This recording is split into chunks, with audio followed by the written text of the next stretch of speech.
speaker is Brad Parker. Brad is a prolific political, social, and cultural writer and speaker. Parker has worked extensively on copyright and net neutrality issues. I know this was an issue that we brought up in the Canyon Country Advisory Committee, and we found that some of the candidates didn't even know what it meant. But we want to let you know that he is a recording artist, a songwriter, a producer, and musician, and I never thought to ask him to play when I invited him to come. So you can blame that one on me. Parker's music has earned him numerous awards in countries around the world with sales in the millions. In America, his hit country song, Nobody's Gonna Rain on Our Parade, and it was recorded with Kathy Mattai, earned him a BMI Awards as a songwriter and a publisher, as well as a BMI Millionaires citation for over 1 million broadcast performances. Brad has published 2 books, Left Turn Only, Dispatches from the Progressive Underground, and 100 Days of Poetry. Brad is also the director for the Center for Progressive Economics, and that is one of the reasons that I invited him to come out to Santa Clarita, because a lot of people are not familiar with us because we're not exactly on the beaten path. But Brad, can it give you more details than what I just gave you? Thank you, Minerva. Thank you, Minerva. Great to be here. Actually, I've come out here a lot. Both of my, two of my kids went to Cal Arts. My daughter Saida and my son Abraham. So this neck of the woods is, see you, Cindy. The neck of the woods is very familiar to me. I am a rock and roll guitar player. This is my Clark Kent outfit. Because you can't do, people say, why do you wear a suit and tie when you do politics? I said, because I can't wear the clothes I wear when I'm playing guitar. It would be confusing to people. No, I think politics deserves a certain amount of respect because, as we've all seen with all the dysfunctional politics that we have today, we're not being well served by people that can't respect their office and respect their constituents and get some things done that we really need done. I can't remember in my lifetime a lower percentage of people admiring Congress. I find it's alarming actually when that many people feel like they're not doing anything for us. And I think one of the things that the current topics that trips people up is economics. I'm a real progressive Democrat, a longtime Democrat. I never voted for a Republican. Sorry, Tony, but it's okay. But I like what you had to say about reaching across the aisle. And when I was writing my book on progressive politics, I wrote some articles on economics from a social point of view. Things like preserving and enhancing Social Security and Medicare and those kinds of things. And I ran into Mark Pash. My dad was a CEO of many companies, and I was raised in a very conservative Republican household in which economics was impressed upon me, ran the world, and that's what we should talk about the most. But I never met a Democrat, let alone a progressive Democrat, who had an economic formula and theory that could cross the aisle and become a win-win for everybody. An economic theory where everyone across the spectrum, from rich to poor, would benefit from these kinds of programs. And so the last third of my book, Left Turn Only, was actually, I wrote it with Mark on progressive economics. Progressive economics is nonpartisan. It's not about Democrats and Republicans, left and right. It's also not about young and old. It's not about gender politics. It's not about any of the demographiers that separate us. It's about what unites us. And that we can't have a quality economy without quality customers. And I'm going to tell you, I think you're in for a treat. I don't know how much you know. I don't even know if any of you know the difference between fiscal and monetary policy, which I did not when I first met Mark. But open your mind. He's got some amazing ideas about how we could rework macroeconomics for America and the world and help everybody. It's amazing. When you hear that, especially if you hear somebody in politics like myself, it's like, yeah, oh, right, that's just a campaign slogan. But trust me, whatever you hear tonight is going to be great, but go to the website, cpe.us.com, educate yourself on what the world would look like if it was a win-win for everybody in economics. And without further ado, I want you to introduce the founder of Center for Progressive Economics, Mark Pash. Thank you, Brad. I'm not running for office, so I did that in 1996, and nobody knew what I was talking about. So I says, uh-oh, I'm in trouble. Okay, so I'm getting the age now that I have to have some notes so I don't get lost. And Tony's going to be answering some questions. What I'm going to do is some housekeeping. I'm going to talk for about 10, my hour talk's going to take 10 or 15 minutes. So obviously I'm going to highlight. Then I'm going to open up some question and answers because I know you're going to want to have some questions. And then after that, I'll sit here as long as you want to talk about economics, and Tony will sit over there, and you can talk to your next congressman about your favorite thing. Yeah. So you noticed I do not talk about politics, fairness, moral. They're all valid arguments, but I want to talk economics, because if you get the economics right, then the other ones are just validated. We have all the solutions. The solutions are out there for every one of our problems. I'll give you some examples of how it can be solved. The problem is we can't implement it. And we can't implement it because of the proper economics, okay? We have the solution, and it's money. Now, the big topic is going to come in the end, but I want to hit some smaller topics first. And that is, and I call it the business right, Tony. That's a lot of businessmen where I live. I'm a certified financial planner. 75% of my industry is Republicans. And of course, I grew up in business, and they think about economics on a business basis. Let's make some money. It's called microeconomics. It's a good topic, and it should be learned, but it has really not too much to do with macroeconomics, which is I want to have a quality economy, okay? Because what happens is the word labor and employees is a micro term, not a macro term. A macro term is customer, client, consumer, and citizen, okay? So as a businessman, I don't want to pay my employees that much. And of course, you saw all the major corporations go to Asia for 71 cents an hour back in the last decade. But I want to have, as a businessman, a lot of people coming into my store. I want to have well-paid customers and clients coming into my practice or my store, right? So there's a conflict there.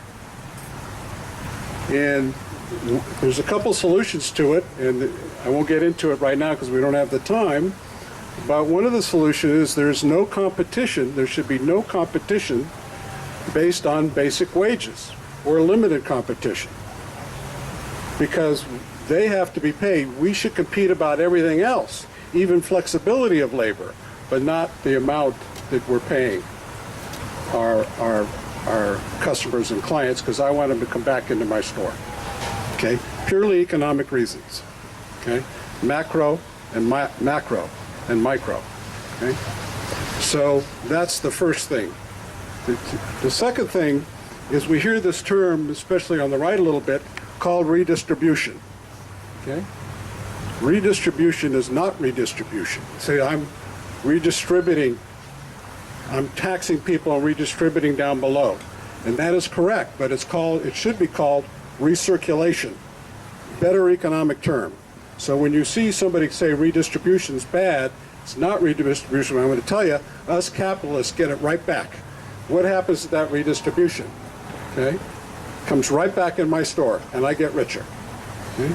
So it's recirculation is the proper term. Okay? And if you start using recirculation, then we start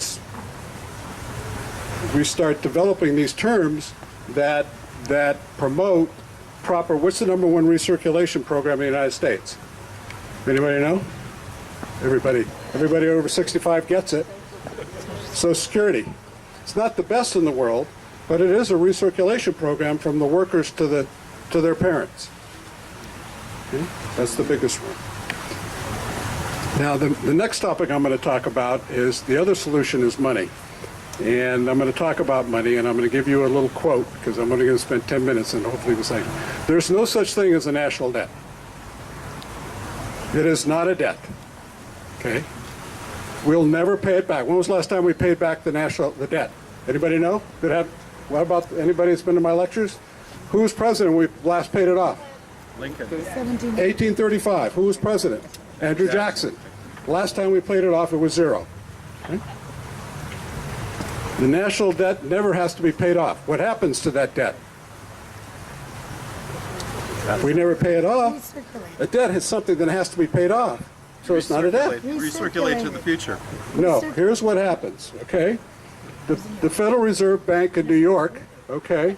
The Federal Reserve Bank in New York takes a finger and presses a computer and creates money and pays it off. They call it quantitative easing, but quantitative easing is a more broader term. It's called monetarizing the debt. So it's a way of doing it, okay? Oh, I forgot to mention, I'm a foodaholic, and if you don't finish the food, I eat it. So please, or take it home with you if it's not there. Okay? So money is the key answer. Now, what is that is the second largest input of money. Where is the first? Where does money come from mainly? Anybody know? Somebody that's been to my lectures? Okay. Banks, commercial banks. Go. There's a thing over there. When you make a loan in a bank, okay, they don't loan out your deposits. They create money out of thin air, and they're the majority of the people. So when they're not lending, there's no money in the economy. 2008, they're lending a little bit now. That's why it's slow. Money is the lifeblood of an economy, and when it's scarce, okay? So the banks are the major source, and somebody has to go into debt in order to get money in the economy. And I say, why? Where is it written? I know it's not written in the Bible, or is it written in the Constitution? No. There's no reason why people have to go into debt to get money into circulation. It's way to the bankers. So the Republicans say the sucking sound is taxes. It's not. It's the deficit spending actually goes back out, okay? The sucking sound is the interest you're paying on something that costs nothing to make, okay, that goes to Wall Street or the commercial banking system. So they create money out of thin air at no cost, and they charge you 5% or 4% or what are the interest rate. And they make a lot of money. That's why they own a lot of things, okay? There's no reason that they have a monopoly on the creation of money. It should be a public, and it's in our Constitution, Article 1, Section 5. Now, we have on our website, we have our cards.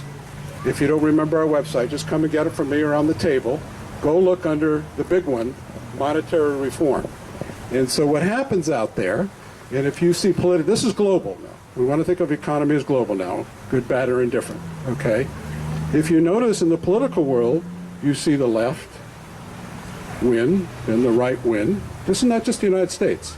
Then the left win, and the right win, because they're voting mainly how well the economy's doing, how well their standard of living is doing. Do they have opportunity? Even the Arab Spring was caused by that. I have no opportunity. And the reason that they're voted out of office is they're not in control of the money. The private institution of the Federal Reserve is, and we have to go into debt. The system doesn't work. It collapses every so often. Major collapses or minor collapses. And it causes inequality because you can't get a loan unless you have money. You have to have collateral most of the time, or car. Okay? Then fortunately we have credit cards. So it's money that counts, and it's not distributed. It should not be in private hands. The distribution should be in private hands, and the distribution should be multiplied, and you'll find that on my website. Very important factor, because those guys arguing tax and spending is irrelevant. They can't tax enough or cut spending enough to pay off $18 trillion of national debt, because that's how they get money into the system. And why should the federal government have to owe money, okay, when they can just create it. Okay? As long as they don't create too much. Now let me give you an example how it solves all our problems. Okay? Because we're right here in California. Okay? We have a drought a little bit up here, don't we? And we got a proposition that won't solve the problem. And how can we solve this problem up there? By the way, 70% of our water plus is caused by agriculture. We all know that, right? Not our cities, the drinking and, cut your showers down and your lawns. Okay, that's 20% or something.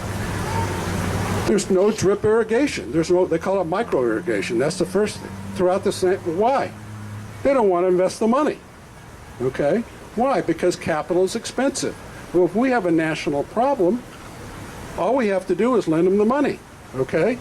It's not a tax, it's not a spend, it's not on the budget. We lend them the money. We give them a 30-year loan at 1% that doesn't start paying, okay, until they go into operation. You'll have these farmers, large and small, line around the block to install micro irrigation. Israel's basically 100%. They live in a desert. They're 100% micro, okay? I don't know if 100, maybe 99, okay? And it's the capital, it's the money, okay? But the private system has to make their 5% instead of 1%. The payment on that mortgage for that equipment is substantially less than their cost of water. Forget about the environmental damage it does. Okay? So they'd be lining up around the block because they're going to make money, okay, on something that costs zero to make and is not scarce. Money is not scarce. This is all it takes to make money, $1. Push that little computer keyboard. Anybody fly into LAX and look down? Okay? And you start out in Palm Springs area and there's tons of industrial buildings. How many solar on those industrial buildings in Los Angeles, the sunniest place in the country, even over Florida? How many? Everybody noticed? I found there's 2 out of thousands. 2. Now you fly into Portland and there's quite a bit. And they have no sun. Okay? You fly into Germany. It's even worse than Portland. They're all solar. Okay? Well, I asked the Manufacturing Association, why aren't they putting it on their roofs? It says it doesn't make economic sense. It doesn't make economic sense because the money is too expensive. The capital is too expensive for these businessmen. Remember, they're looking at the bottom line. But if I give them a 1% 30-year loan, remember, I don't have to tax for it. They will be around the block because the payment is so much lower, okay, than the electricity bill. Then they send the power back to the DWP or wherever they're, Southern California Edison. They make money. They'll be around the block doing it. What happens when you go around the block? What do you have to watch out for? Excess inflation or gouging. So you have to control the volume of money that goes in a particular area, or you have to have some price controls. But remember, solar is in a depression. They're not selling enough, so sales are down in solar. No reason except the people that control the money want to have their portion, and it just gets excessive. So the real answer and the real debate in Congress should be on the monetary system, not on the tax and spend fiscal system. Have you heard any debate on it? That's my goal, and encouraging Tony to do it too, to start the debate, because it is the answer, okay? This tax and spend answer is not a, yes, on the 1/10 of 1% or the 2/10 of 1%, you want to make sure the income taxes are high enough. They avoid it anyway because they got a lot of good taxes, got a lot of good accountants, and a lot of good CPAs, okay? And there's ways around that, okay, especially in the corporate tax, okay? So the answer is the monetary system, not the tax and spend, okay? Otherwise, they're going to keep going around in circles, and they'll elect right, and then they'll elect left. Okay? Now, everybody's got that in a few minutes, okay? Now, I try to do it through examples. There's a couple other things in my website that describes other things that could be paid and how you solve the wage problem and the minimum wage problem and all that. It's all there. And you can call me or email me on anything. So now I'm going to open up for questions, and then I'll sit here and talk after I open up for general questions. Then I can sit here and talk, and then Tony wants to take some questions back on the bench over there. and you could talk to your next congressman. I'm trying to get him to one of the people to start a debate. They call it the monetary reform movement. It is out there, okay, and there's a lot of different things to go, different solutions to this problem, but it's not even debated, okay? It's not even debated, and it's the key to the economy. It's called money. Pretty simple. Most people don't even know where it comes from. Okay, questions? Yes. And piggybacking on what you just said, we don't know where it comes from. That's my question, and any question is not bad, I understand, but Yeah.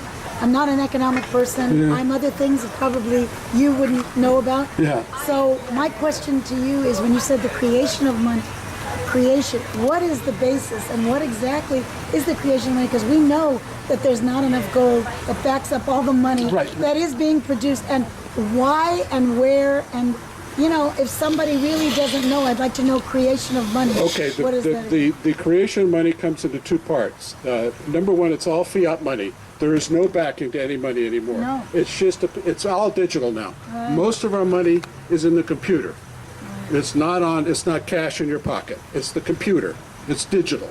Okay? So what does it cost to make a digital dollar? What? Okay? So the banking system, and I'm not going to get you in the details. I got books to read, and they guarantee to put you asleep, and you don't want to know it. Okay? The banking system, through its loan process, and all this regulation that looks like it's hidden and you don't understand, is strictly a way of creating money. So when a bank, all the banks, okay, the commercial banks, Wells Fargo, when they make a loan, they put out new money. When you pay off your loan, it reduces the money supply. Okay? Then deficit spending by Congress is a lesser one. That deficit has to come where they borrow from the federal, they put out treasuries, they sell it, so people buy it, so that's old money, but then the Federal Reserve retires it by creating new money. So when they buy treasuries on the open market, it's with new money. And that's what they call quantitative easing, is today's modern term, which means they're borrowing. So those are the two ways, and everybody's that way. Okay. Now, the only objection people have, and I have 13 points, is, oh, well, Mark, isn't this going to be too inflationary? And the answer is no, but you have to watch out for excess inflation, and you have to manage it properly. Okay. But this century, under the central banks, which is the Federal Reserve, Bank of England, Bank of Japan, we've had more inflation than we did in the 19th century. So all the hyperinflation we've had have been under this debt process in Germany and Zimbabwe and things. So basically, that's the two-way that we get fiat money.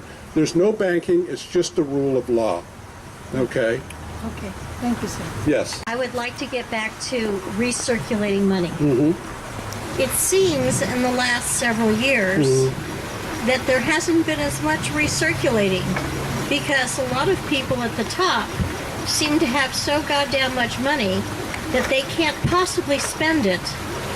They send some of it overseas, they hide it, they do all sorts of great things with it. But without a middle class, a very strong middle class, and even not quite middle class that do not have available money, people are not buying as many things, and therefore it depresses the economy. And how do we get corporations to get past this? I want to pull every dime, drop of blood and every dime out of my workers that I possibly can, and get them to start thinking of healthy workers means people will have money to buy things. Right. It's not the major answer. It's the secondary answer in terms of solution to the economy. We have to have proper recirculation. I think the problem is in the business world, and I always talk business because I'm a businessman, is that if you, and let's talk the United States, okay?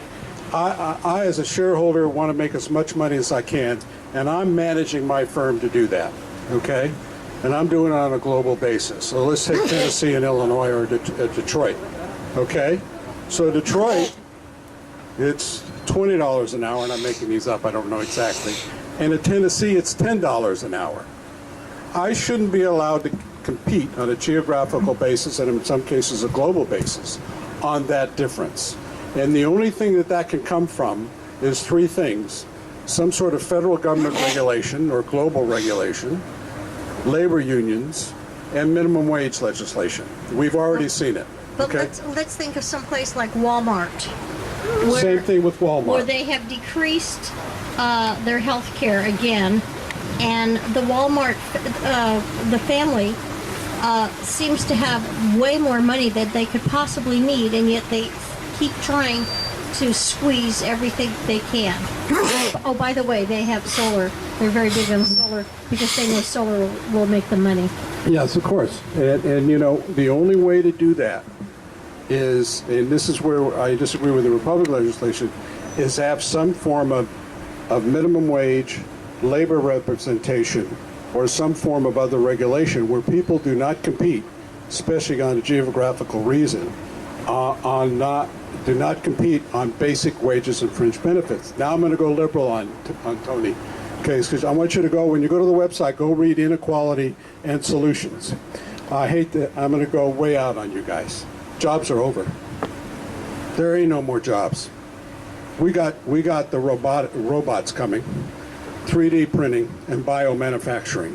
It's not going to hit us first. It's going to hit, believe it or not, Asia first and the low wage things. I just saw a picture the other day in the National Geographic.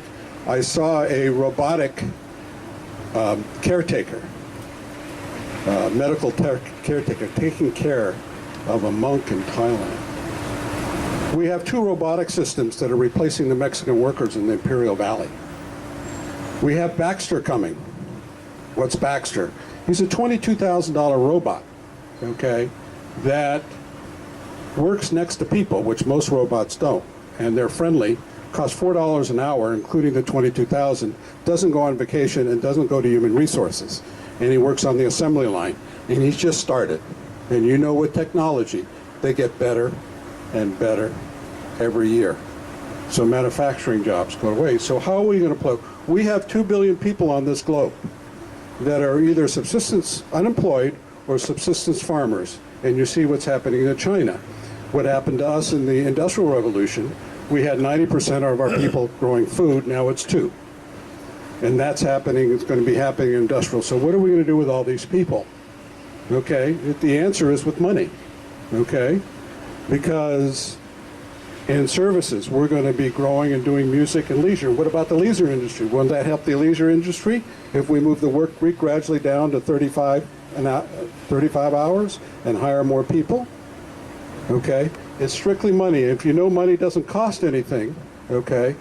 Now this was in the Economist magazine, which, you know, I was reading it on an airplane and almost pushed the panic button when I read this, because it's not particularly left-wing, is that they think in order to solve this wage situation, we might need to have government subsidies. And I said, I couldn't believe it. Now, here's how we do it. It's pretty simple. As you know, money doesn't cost anything to make. We only have to watch out excess insurance.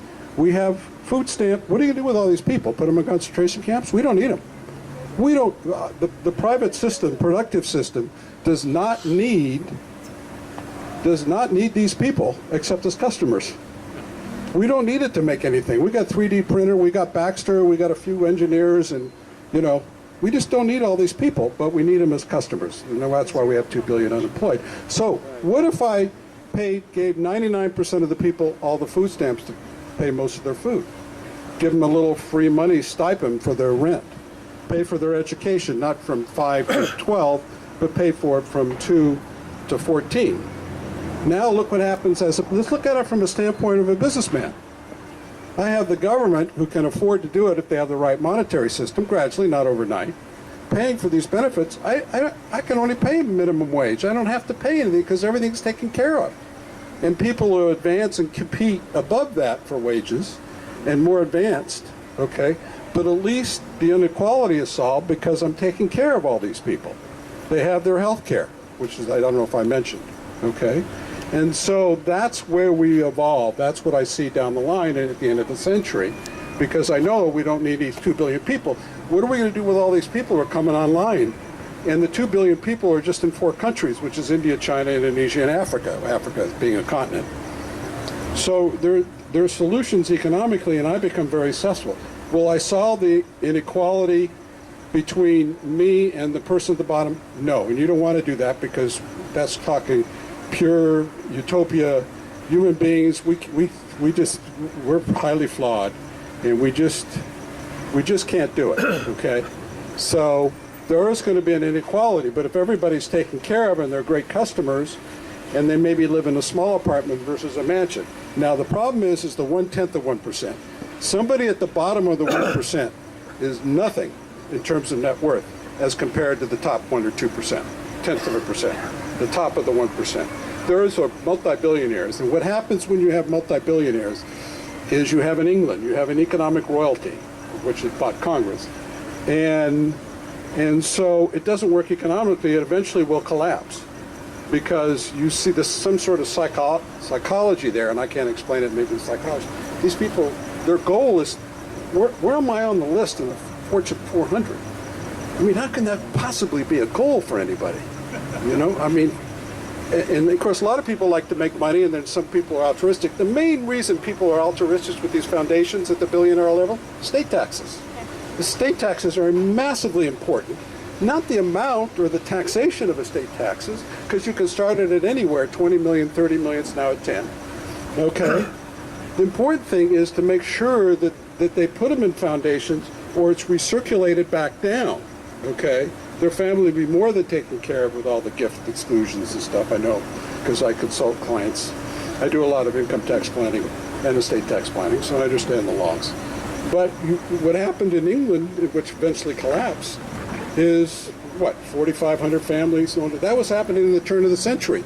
4,500 families in the United States own 99%. You see other examples in El Salvador, where 17 families own 99%, and they think it's a communist revolution down there. With the right and no, they need food. Okay, you don't food. What happens when you don't have food? Especially in this country, you pick up a gun. Okay, so if things get worse, then you have revolution and evolution, and then society collapse. So you have to have the right economic policy, and everybody gets wealth. We're all in this global together. Everybody gets wealthier and better, and everything goes up. And the smartest, the brightest, and the luckiest. 41% of the people in this country stay in the same income level they're born in. Just to let you know, the mobility is not as fast. These quotes come from the economists. They don't come from, left-wing, way-out things, okay? I only read the Economist and economics. So, next question. I hope that answered it. That's long enough answered, but there's gradual ways of doing it. And the key is, in micro level, we can't compete on wages at the lower level, on the basic level, because those are the people that come into my business. And I know that from practical experience, because my father made an awful lot of money on those dock workers down in Wilmington and those average people. And, he's more liberal than I am because he knows what happens when you circulate. They come right back in because certain people are capitalists, have that certain talent, because we're mostly unequal. Next question. I ran on a little bit on that question. Go ahead. So, just to understand your last point correctly, you're saying, so essentially everybody will be covered, in terms of housing, in terms of in food, basic necessities. Yes. Like up to a certain point, and then, you'll have the ability to... Yeah, can you imagine as a businessman, I don't have to pay high wages because the government's taking care?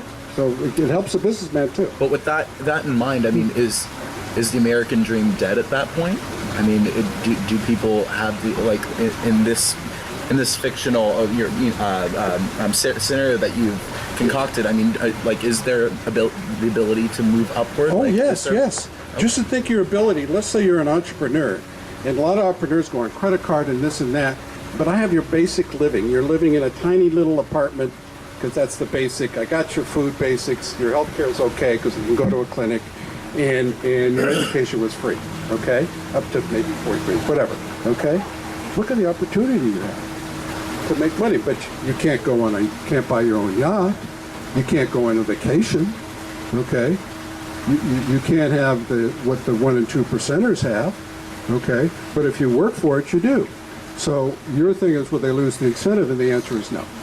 Okay, they'll just have just as much incentive to make for the goal. Okay, and remember, once they get a certain level, they can't spend it anyway. Okay, Bill Gates is larger than many countries, you know. So you're talking about what do you do about the bum? You always the right brings up. What about the? I don't care about the bum. Let him be a bum on the beach. We don't need to. There's 2 billion people that are unemployed in this world, and that are coming to work in our factories and our services. We don't need jobs for them because we're so productive in the private arena. Good, bad, or indifferent. Okay, we don't need these people. We got robots. Okay, we got machinery. You've seen it already, and it's coming even quicker. With Google, we don't even need a chauffeur anymore. You just get in a Google car. All those what are you going to do with all those chauffeurs out there? I just get in my Google limousine and say, take me to the theater. Okay? And all of a sudden we have, 100, 200,000 taxi drivers unemployed, millions. So jobs are going to be in decline. I didn't mean to get too much way out on you because it's not going to be, I won't be alive when it happens, but that's the gradual thing that you're going to be seeing. But the way to solve it is to solve the monetary system. So Congress can fight over, what they're doing is they're fighting over philosophy of 19th century laissez-faire philosophy with the Democrats on the FDR 20th century philosophy. Instead of researching and reading and creating a 21st century win economy. And that's what they should be doing. And then they should fight, then they can fight over operations, where to spend the money, where to spend the monetary system, infrastructure, educate, let them fight over it, okay? That's what they should have been fighting, but they're fighting over philosophy, so they've got a gridlock, okay? And an excellent book is the end of, for you people on the right, an excellent book is called, written by the Treasury Secretary Reagan, a Republican, The End of Laissez-Faire Economics. It's an excellent book. It's short, it's quick, and we'll talk about that in a minute. I'll make one statement and go on to the next question. So that's a very good book to read. It doesn't cover monetary reform as most don't, but it's a very good book. And the outsourcing, everybody outsourcing to Asia, I have two statements. Well, first of all, outsourcing is not trade. They talk about free trade and think outsourcing our jobs to Asia is not trade. I'm not trading them for anything other than cheap labor and losing my customers here, and they can't buy the product. They can't buy the mini-pad. So I read a great comment about the Apple. Okay, this guy calls them the eye slaves, the people that made all the apples in China, at in their dormitories that are surrounded by, and they have nets so they don't jump over and commit suicide. So, and so they broke the cycle. We started borrowing over here in 2008 with all the credit cards and everything because we didn't have money to spend to keep our standard of living up. Okay, and they can't buy the iPad and the tennis shoe, and so in 2008 it just collapsed. Caused, by the way, the collapse in 2008 was not caused by any tax or spending or lack of regulation. If you think the government is smart enough to regulate the financial industry, you got a lot coming. Okay, and it was totally caused by the private monetary financial system in this country. Maybe a little less of regulation caused it to be more severe, but it was caused by the private monetary financial system in this country. Had nothing to do with tax and spend. Same thing in Europe, except in Europe, some of the countries were in surplus, like Ireland and Spain, and the monetary system just collapsed them. And so they have 30, 40, they're in a mess because they got a central bank system that's totally unfunctional. At least here we have some resilience. And I talked a lot of negative sometimes about capitalism, but capitalism, and the definition of capitalism is when production's in private hands, not necessarily, okay, is that we've been very successful because if you look around even the poor neighborhoods, and I know it's gotten worse in the last few years, but if you look around, it's the 40s and 60s, even in the poorer neighborhoods, live a lot better than substantially better than anybody in the time in human history, even in the United States, since World War II, okay?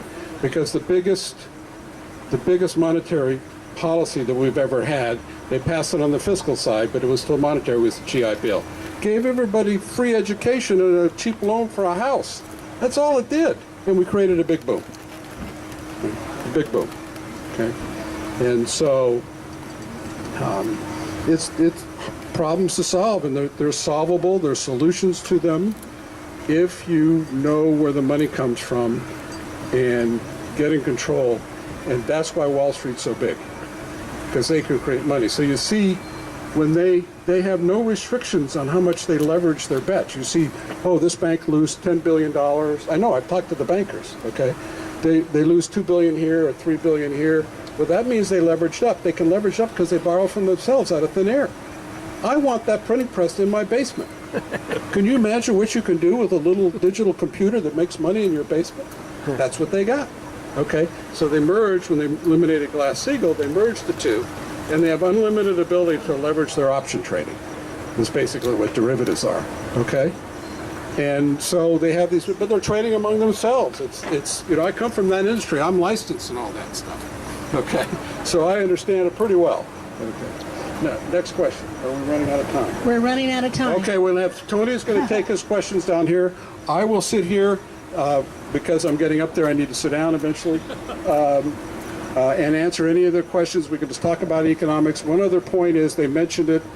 Pick up my card if you want to read my website, but I do salons, which means be surprised how many people don't know what that is.